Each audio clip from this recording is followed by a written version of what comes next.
विळेगाव थडी येथे पावसानं खूप मोठं धुमाकूळ घातलेलं आहे. चक्रीवादळाचा संकेत आहे. खूप मोठ्या प्रमाणे वादळ सुटल्यामुळं मंडप येथील उडवून गेलेले आहे. त्याचबरोबर कीर्तनाचा मंडप पेंडाल जे आहे त्याला वाऱ्यानं धक्कासुद्धा लावू शकलेला नाही.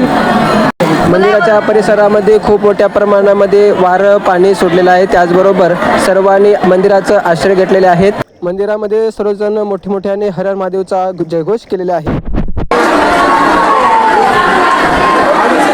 चला आपण पाहूया पाऊस उघडल्यानंतरचा नजारा.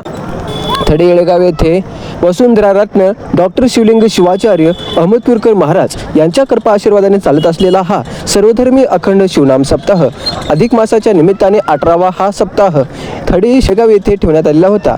परंतु हा सप्ताहाचा 5वा दिवस आहे. 5व्या दिवशी खूप मोठं पावसानं धुमाकूळ घातलेला आहे. त्याचबरोबर जेवणाचे मंडप संपूर्ण खाली पडलेले आहेत. तर त्याचबरोबर टेंट वगैरे खाली पडलेले आहेत. तर परंतु जे कीर्तन मंडप आहे, कीर्तन मंडप म्हणजेच खूप मोठं पेंडाल आहे, त्या पेंडालाला काही धक्का लागलेला नाही. ते व्यवस्थित आहे. कोणत्या माणसाला दुखापत झालेली नाही. परंतु ह्या संपूर्ण राडा झाल्यामुळं याची व्यवस्था करण्यासाठी आपल्याला काही टाईम लागणार आहे. थोडंसं नुकसान झालेलं आहे.